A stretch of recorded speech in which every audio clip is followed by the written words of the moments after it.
अस्सलामुअलैकुम दोस्तों, मेरा नाम है उस्मान। आप देख रहे हैं ग्रेट पाकिस्तान चैनल। उम्मीद है कि आप वीडियो को लाइक शेयर कमेंट करेंगे और चैनल को भी सब्सक्राइब करके साथ मौजूद बेल के आइकॉन पर क्लिक करेंगे। दोस्तों, काफ़ी अच्छी अच्छी डेवलपमेंट है। पहली डेवलपमेंट की तरफ चलता हूँ।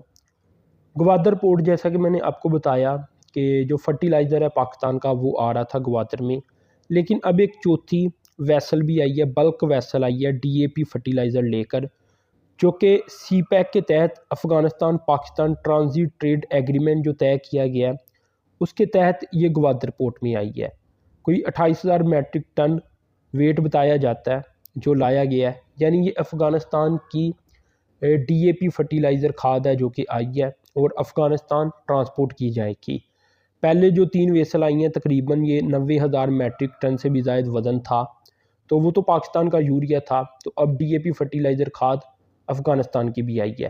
तो ये अफ़गानिस्तान की पहली शिपमेंट है 2023 की, जो कि ग्वादर पोर्ट पहुंची है और अब जो ज़रूरी कार्रवाइयाँ हैं वो करने के बाद इसे आगे अफ़गानिस्तान वाया चमन बॉर्डर ट्रांसपोर्ट कर दिया जाएगा।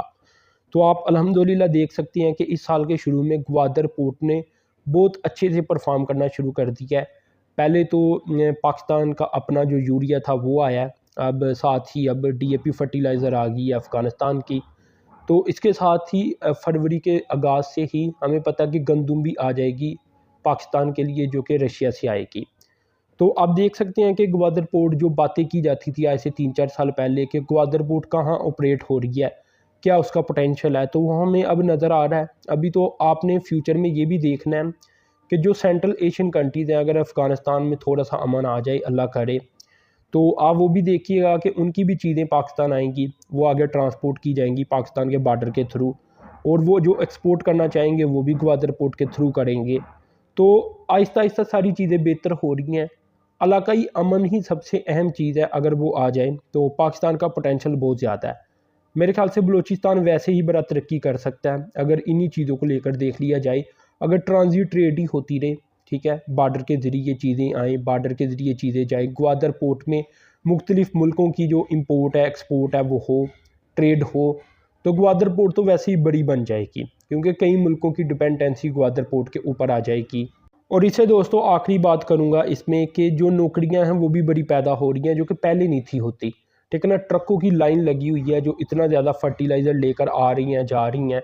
तो वो सारे लोकल ही लोग हैं जो कि अब जॉब्स के ऊपर हैं, नौकरियाँ उनकी लगी हुई हैं, वो पैसे कमा रही हैं। तो ये पहली डेवलपमेंट थी ग्वादर से मुतल्लक। जो डेवलपमेंट है वो मैं आपसे शेयर करता रहूँगा। अब खैर दोस्तों, एक और बड़ी डेवलपमेंट की तरफ चलता हूँ, लेकिन ये मैंने पाकिस्तान से सिलेक्ट नहीं की, लेकिन पाकिस्तान को दिखाने के लिए की है कि पाकिस्तान पता नहीं क्यों सो रहा है, इसे जागना चाहिए। नॉर्वे ने दोस्तों, जो उनकी मिनिस्ट्री ऑफ पेट्रोलियम और एनर्जी है, कोई 47 ने ऑफशोर ऑयल और गैस एक्सप्लोरेशन लाइसेंस दे दिए हैं कोई 25 ऑयल कंपनीज़ को।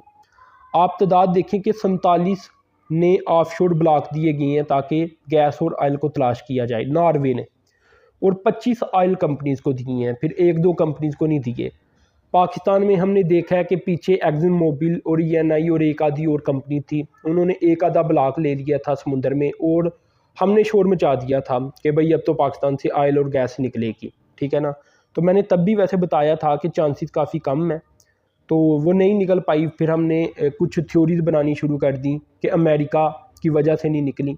हकीकत में देखें ना कि ज़्यादा ब्लॉक पाकिस्तान तब से सोया पड़ा है। पाकिस्तान को तो चाहिए था कि अपना पूरा का पूरा समुंदर ब्लॉकों में तकसीम करके ऑयल और गैस के लिए मुख्तलिफ कंपनीज़ को दे देता, ताकि कोई ऑयल निकलता, कोई गैस निकलती, पाकिस्तान का फ़ायदा होता, पाकिस्तान अपने मुल्क की प्रोडक्शन जो ऑयल और गैस की है उसका इस्तेमाल करता। तो ये चीज़ें हैं कि पाकिस्तान में हुकूमतें पता नहीं क्यों नहीं संजीदा होती कि कम अज़ कम पाकिस्तान के लिए कोई फ़ायदा ही सोच लिया जाए। ये कितनी छोटी सी कंट्री है, हमें पता है, नॉर्वे कोई बहुत बड़ी कंट्री तो है नहीं।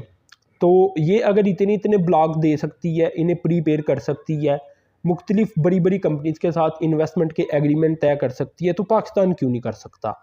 पाकिस्तान भी सारा कुछ कर सकता है। ये तो सिर्फ नीयत की बात है, जो आगे बैठे हुए हैं अगर वो कुछ करना चाहें तो कर भी सकती हैं। अब अगर एक ब्लॉक में से ऑयल और गैस तब नहीं थी निकली, तो बाकी तो हमारा समुंदर ही समुंदर है पाकिस्तान के पास। तो पाकिस्तान की कोशिश होनी चाहिए थी, जो कि नज़र नहीं आ रही। खैर दोस्तों, इसके अलावा इसमें एक और डेवलपमेंट शेयर कर देता हूँ। ये है श्रीलंका। श्रीलंका हमें पता है कि क्राइसिस में है, डिफ़ॉल्ट का शिकार हो चुका है, अब क्राइसिस में है अभी भी। अब वो निकलना चाह रही हैं। निकलने के लिए क्या कर रही हैं कि कोई 900 ऑफशोर ब्लॉक प्रीपेड कर रही हैं, ताकि ये मुख्तलिफ जो इंटरनेशनल कंपनीज़ हैं उन्हें दिए जाएँ कि वो यहाँ से ऑयल और गैस को तलाश करें अपनी इन्वेस्टमेंट करके। आप ज़रा तादाद देखें, 900 ऑफशोर ब्लॉक एक ही बार में प्रीपेड करना शुरू कर दिया इन्होंने। 2 साला एग्रीमेंट ये करेंगे कि 2 सालों में वो इन्वेस्टमेंट करें और ऑयल और गैस को तलाश करें।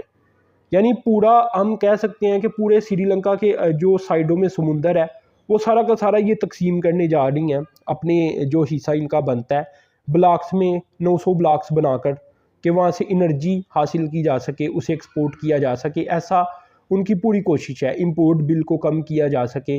दूसरा, जो कंपनीज यहाँ आएंगी वो डॉलर लेकर आएंगी, और डॉलर की तो उन्हें ज़रूरत है, नौकरियाँ पैदा होंगी। तो ये वो कंट्रीज़ हैं, छोटी एक कंट्री है। दूसरा चले यूरोप की कंट्री है, तरक्की याफ्ता कंट्री है। तो मैंने दोनों की एग्जांपल आपको दी, ये दोनों आजकल की ही डेवलपमेंट है। तो पाकिस्तान क्या कर रहा है ऑफशोर को लेकर? पाकिस्तान का पोटेंशियल बहुत सारा था, बातें हमने बड़ी बड़ी की थी कि पाकिस्तान से बड़ी ऑयल निकलेगा, बड़ा गैस निकलेगा जो ऑफशोर तरीके हैं उनके तहत। तो पाकिस्तान भी तो इसी तरह चले सैकड़ों ना बनाए, दर्जनों ही बना ले और तकसीम कर दे मुख्तलिफ कंपनीज़ के अंदर के यहाँ से गैस और ऑयल को तलाश किया जाए। लेकिन ऐसा कोई भी काम होता हुआ नज़र नहीं आ रहा। खैर दोस्तों, अब एक और डेवलपमेंट की तरफ चलता हूँ। ये दोस्तों कच्ची कैनाल प्रोजेक्ट है। ये जिन इलाकों में बनाया जा रहा है वहाँ तो एक किस्म का इनकलाब बर्पा हो जाएगा, क्योंकि ये बहुत अहम तरीन प्रोजेक्ट है। अब इसमें डेवलपमेंट ये है दोस्तों कि कच्ची कैनाल प्रोजेक्ट का जो फ़ेज़ 1 है, ये अगले माह से मुकम्मल तौर पर कंप्लीट होने जा रहा है। और साथ ही जो PC1 है सेकंड फ़ेज़ का, वो भी बहुत जल्द अप्रूव हो जाएगा, जिससे 58 किलोमीटर मज़ीद इसकी लेंथ में इजाफा होगा। जो फ़ेज़ 1 था ये 363 किलोमीटर लेंथ के ऊपर मुश्तमिल था, जिससे कोई 1,03,000 एकड़ ज़मीन, ऐसी ज़मीन जो कि बंजर थी, डेरा बुगटी की और उसके आसपास एरियाज़ की, इसे सराब किया जा रहा है। और साथ ही अब जब ये मुकम्मल हो जाएगा, इसका जो सेकंड फ़ेज़ होगा, उसके तहत ये मज़ीद उसमें 58 किलोमीटर का इजाफा होगा। जो थर्ड फ़ेज़ इसका होगा उसमें 40 किलोमीटर का मज़ीद इजाफा हो जाएगा।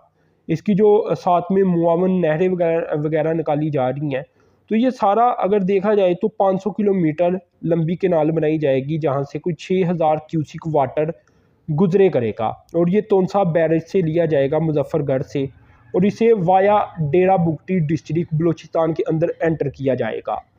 तो ये सारे इलाके बड़े तरक्की कर जाएंगे, यहाँ जो प्रोडक्शन एग्रीकल्चर की वो बढ़ जाएगी। ये टोटल जो इरीगेट एरिया बनेगा ये 1,75,000 एकड़ का बन जाएगा, डेरा बुगटी का, नसीराबाद का, जल मगजी का, कच्ची डिस्ट्रिक्ट का और इसके आसपास एरियाज़ का। तो ये एक इनकलाबी प्रोजेक्ट है इन एरियाज़ को लेकर अगर देखा जाए। तो ये दोस्तों काफ़ी मालूमात मैंने आपसे शेयर की। तो अपने चैनल को सब्सक्राइब करना है, साथ में जो बेल के आइकान पर क्लिक करना है। अब तक के लिए इतनी था। अल्लाह हाफिज़।